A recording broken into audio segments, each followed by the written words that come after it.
ముందుగా అందరికీ విజయదశమి శుభాకాంక్షలు.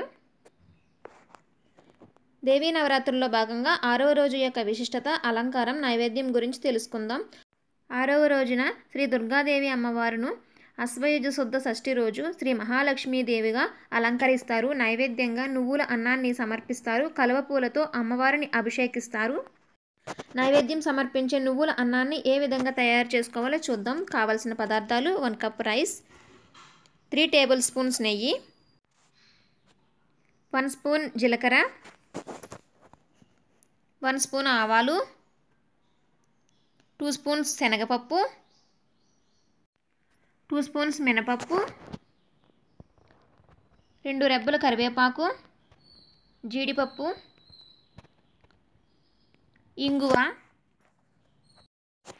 2 స్పూన్స్ పల్లీలు, 4 స్పూన్స్ నువ్వులు, 7 ఎండుమిర్చి, తగినంత సాల్ట్. స్టవ్ ఆన్ చేసుకుని ప్యాన్ పెట్టుకుని ప్యాన్ హీట్ అయిన తర్వాత ఇందులో పల్లీలను వేసుకుని ఫ్రై చేసుకోవాలి. తర్వాత ఇందులో శనగపప్పు, మినపప్పును వేసుకుని 2 నిమిషాల పాటు దోరగా ఫ్రై చేసుకోవాలి. ఇవి ఫ్రై అయిపోయిన తర్వాత ఇందులో నువ్వులను వేసుకోవాలి. నువ్వులను వేసుకుని మరో 2 మినిట్స్ ఫ్రై చేసుకోవాలి. ఇందులో ఎండుమిర్చిని కూడా వేసుకుని ఫ్రై చేసుకోవాలి. మొత్తం బాగా ఫ్రై చేసుకోవాలి. నువ్వులు చిటపట ఆడే వరకు ఫ్రై చేసుకుని స్టవ్ ఆఫ్ చేసుకోవాలి. దాన్ని చల్లారబెట్టుకుని పౌడర్ చేసుకోవాలి. ఇప్పుడు ప్యాన్ పెట్టుకుని అందులో నెయ్యిని వేసుకుని నెయ్యి హీట్ అయిన తర్వాత శనగపప్పు, మినపప్పు, జీడిపప్పు, జీలకర్ర, ఆవాలు వేసుకుని మరొకసారి ఫ్రై చేసుకోవాలి.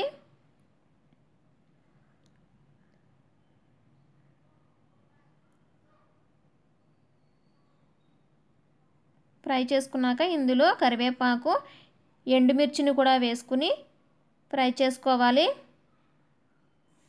సిమ్లో ఉంచే ఫ్రై చేసుకోవాలి. మీరు నెయ్యిని బదులుగా నువ్వుల నూనెను కూడా ఉపయోగించుకోవచ్చు. మరొకసారి వీటిని బాగా కలుపుకోవాలి. అలాగే ఇందులో 1 స్పూన్ నువ్వులను కూడా యాడ్ చేసుకోవాలి. చిటికెడు ఇంగువ కూడా వేసుకోవాలి. తగినంత సాల్ట్ని వేసుకోవాలి. వీటన్నిటిని బాగా కలుపుకోవాలి.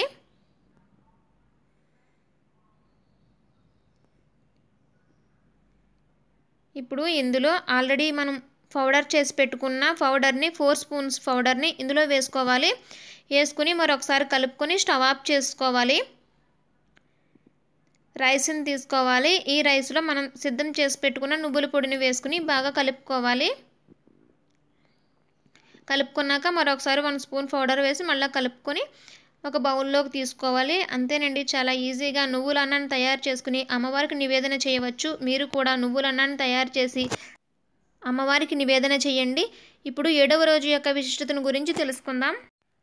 దేవీ నవరాత్రుల్లో 6వ రోజు అమ్మవారిని అశ్వయుజ శుద్ధ షష్ఠి రోజు శ్రీ మహాలక్ష్మీదేవిగా అలంకరిస్తారు. ఈ రోజున అమ్మవారికి నువ్వుల అన్నాన్ని ప్రసాదంగా నివేదన చేస్తారు. ఈరోజు అమ్మవారిని తేనెతో అభిషేకం చేయడం చాలా మంచిది. ఈరోజు అమ్మవారికి తేనెను నైవేద్యంగా పెట్టి పూజ అనంతరం ఆ తేనెను తీర్థంగా తీసుకోవాలి. ఈరోజు అమ్మవారిని గులాబీ రంగు చీరతో అలంకరిస్తారు. దుర్గాదేవి అమ్మవారికి ఈరోజు కలువ పువ్వులతో అమ్మవారిని పూజిస్తారు. ఈరోజు అమ్మవారిని సాయంకాలం అమ్మవారిని లలిత సహస్రనామాలతో కలువ పువ్వులతోనూ పూజించాలి. సాయంత్రం అమ్మవారికి పోపు వేసిన శనగలను నైవేద్యంగా పెట్టాలి. ఈ విధంగా చేయడం వల్ల కుటుంబంలో ఉన్న సమస్యలు పరిష్కారం అవుతాయి.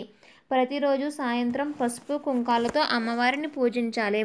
ప్రత్యేకంగా షష్ఠి రోజున అభిషేకం చేసిన తేనెను 11 మంది ముత్తైదువులకు దానం చేయడం వలన వివాహం సమస్యలు ఉన్నవారికి వివాహం తొందరగా జరుగుతాయి. ఈ విధంగా షష్ఠి రోజున దుర్గాదేవి అమ్మవారిని పూజించి తరించండి. మరొక వీడియోలో 7వ రోజు యొక్క విశిష్టతను గురించి తెలుసుకుందాం. ఈ వీడియో నచ్చితే లైక్ చేయండి. మీ ఫ్రెండ్స్కి, ఫ్యామిలీ మెంబర్స్కి షేర్ చేయండి. ఇలాంటి మరెన్నో వీడియోస్ కోసం గృహలక్ష్మి థాట్స్ ఛానల్ని సబ్స్క్రైబ్ చేసుకోండి.